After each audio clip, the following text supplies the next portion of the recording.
Молодая мать из Гродно прошлась по улице своего города в штанах с БЧБ-полосками и оказалась на сутках в изоляторе. Этот инцидент произошел в воскресенье, когда Любовь Сарлай шла к своей машине. Милиция задержала ее вместе со знакомой, а на вопрос о причинах таких действий силовики ответили ей встречным вопросом. Дескать, не хотела ли она что-то заявить цветом своих штанов. После суток в ВВС женщину осудили, в результате чего она была оштрафована на $230. В протоколе, который был озвучен на процессе, значилось, что цвет ее одежды нарушил общественно-политическую обстановку в Гродно. Кроме того, свидетель из ОМОНа указал, что Любовь выкрикивала антиправительственный лозунг «Живе Беларусь». Отметим, что по сводкам гродненской милиции в прошлое воскресенье были задержаны 4 человека, обозначенные незарегистрированной символикой. Учитывая общую тенденцию, кажется, в ближайшее время блондинок начнут судить за использование красной помады, а вино и вовсе объявят вне закона.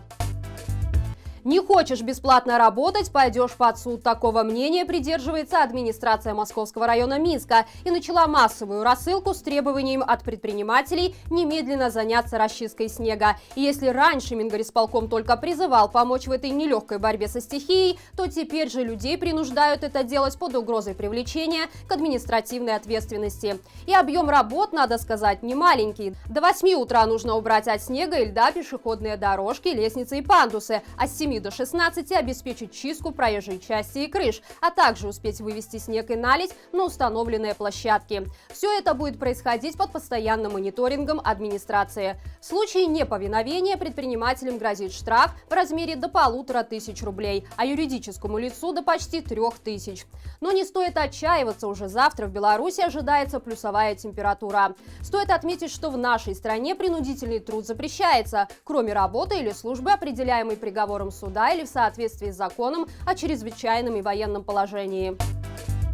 Правила могут измениться во время игры, и Уголовный кодекс нашей страны – верное тому подтверждение. В силу вступил закон, позволяющий проводить проверку по уголовному делу свыше 3 месяцев. При этом максимальный срок рассмотрения не установлен. Такой маневр власти провернули после того, как пострадавшие в ходе августовских событий белорусы стали массово писать заявления на силовиков и сотрудников МВД с просьбой о возбуждении уголовного дела по факту преступления против человечности. Кроме того, заявители теперь не вправе знакомиться с материалами проверки до ее окончания. Видимо, именно по этой причине мать убитого Романа Бондаренко и ее адвоката до сих пор не ознакомились с материалами дела.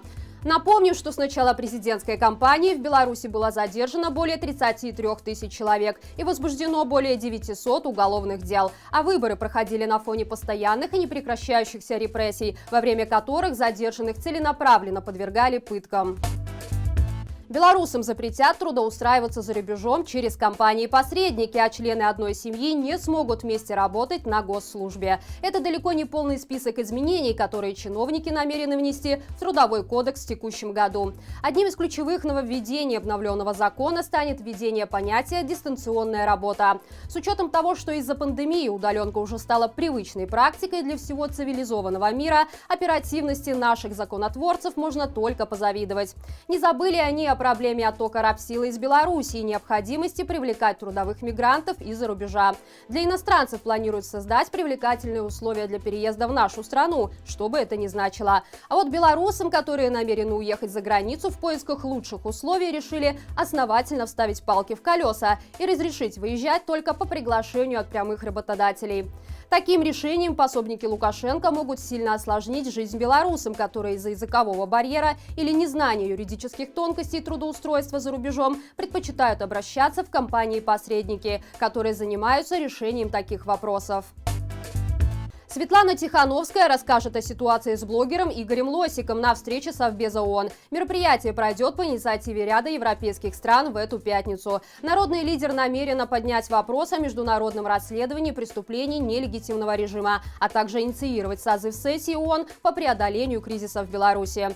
Кроме того, она озвучит истории фигурантов дела Тихановского, процесс над которыми проходит сейчас в Гродно, а также известных белорусских журналистов и блогеров, которые уже долгое время находятся в тюрьме по абсурдным обвинениям. Особое внимание Тихановская намерена уделить делу Игоря Лосика, который держит голодовку уже более месяца. Стало известно, что в последние дни его здоровье резко ухудшилось. У создателя канала «Беларусь» головного мозга скачет давление и появилась сильная слабость. Отметим, что в эту субботу белорусы по всей стране вполне намерены встать в цепи солидарности в поддержку Лосика и всех, кто пострадал в борьбе за свои гражданские права.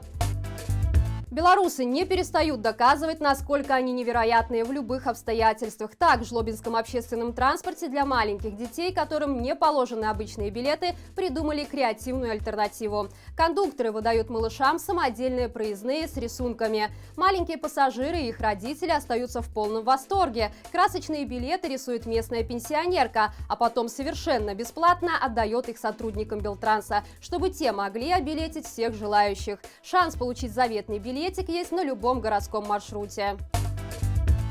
И на этой позитивной ноте я прощаюсь с вами. Не забывайте делиться этим видео у себя в соцсетях, чтобы еще больше людей узнало о происходящем в нашей стране. До встречи завтра и живе Беларусь!